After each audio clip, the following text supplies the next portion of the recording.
I am today walking around close to the Thomas Jefferson Memorial here in Washington D.C. and what a sight it actually is. Just looking straight up towards Thomas Jefferson's memorial, the once President of the United States, Thomas Jefferson. And I have to say, of all the monuments that are here, I've got to say this one is the best. The setting is fantastic actually. Nestled amongst this pool of water gives it quite a nice setting, a nice location. And to be honest, this monument is not as busy as what Abraham Lincoln's one was, and I'm quite surprised at that, because this is actually a better location, because it just looks different. Not to say that Abraham Lincoln's one is any less of a great monument, but this is just so unique. Still got a decent crowd there that I can see from far. I'm quite far out, and the actual walk to the statue is not straight. There's no bridge that actually leads you to there. The pathway actually goes round from the mall area itself.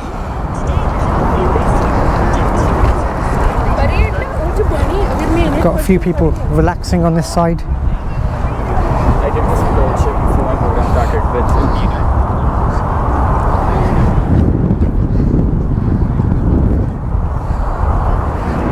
Just walking up to Thomas Jefferson's memorial, and I have to say that once again, a bit like Abraham Lincoln's memorial, the architecture here is quite grand, and this building here, this structure here, would not look out of place in Greece in particular, probably Italy as well.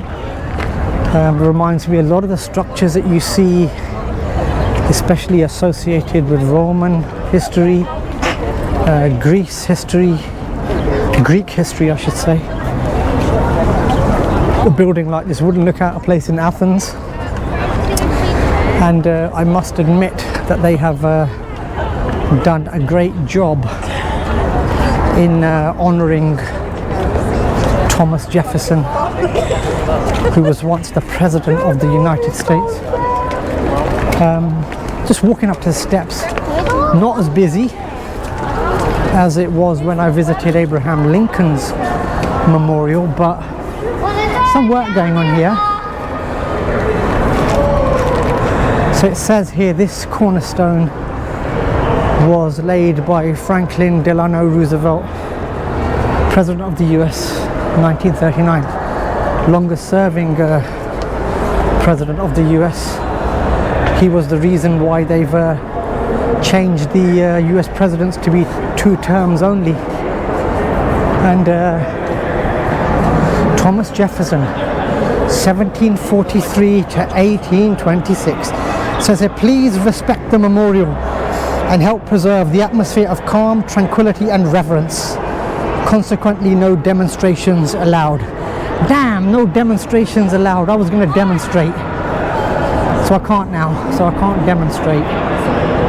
That ruins my plans, doesn't it? Actually, I wasn't going to demonstrate. I haven't got anything to demonstrate about. And we've got a few of Thomas Jefferson's phrases or works inscripted around the structure itself. And just looking at the architecture here, I mean, this is another structure that is grand, I would say. It is a very grand structure, a very elegant structure. One of my friends actually this morning said to me, have a look and see what Washington's structures are like, and what's it compare like to London's.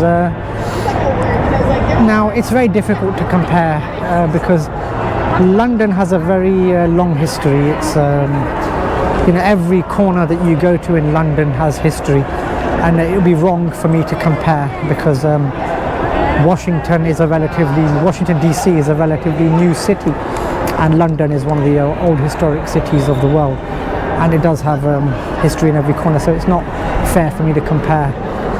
But from what I've seen of Washington D.C.'s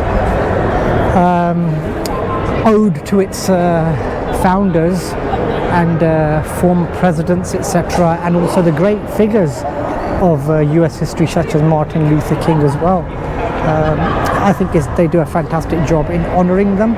I think the architecture here is also fantastic. I mean, this is not what you would class as US architecture.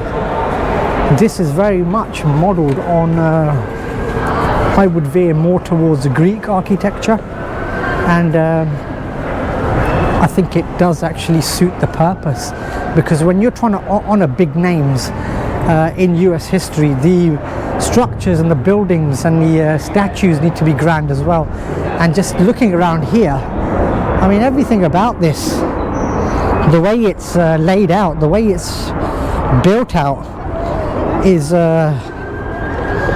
designed to be grand. I mean, this isn't designed to be like a small you know, memorial to Thomas Jefferson. This is supposed to be grand. This is supposed to stand out. I mean, just look at the setting that you have. Look at the location this is in. This is supposed to stand out, and this is supposed to be magnificent. And just looking at it, it actually is.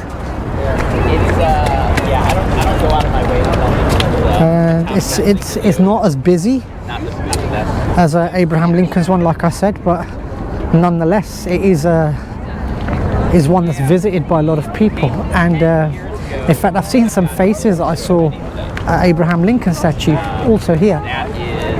So it is a bit of a trek out, actually. It is a bit of a walk out. I mean, if you look this way, Abraham Lincoln statue is about there. So you've got to walk pretty much all this way before coming round into here and then coming to see the statue. So it is a bit of a mission to get here. It is a bit of a trek to get here, but I think once you're here, it's actually quite worthwhile. And it's one that I think that needs to be seen. It's a great memorial in Washington D.C. I think if you're here in the city, you should come and see it. The location here is actually fantastic to relax in. Lots of steps here. On a day like this, all you need is some food and drink here and some snacks here, and you can while away the time. And you've got that in the backdrop. So if ever you're down in Washington D.C. and you're anywhere near Thomas and Jefferson statue, then make an attempt, a big attempt, a lot of effort to get here and learn about Thomas Jefferson and his role in US history.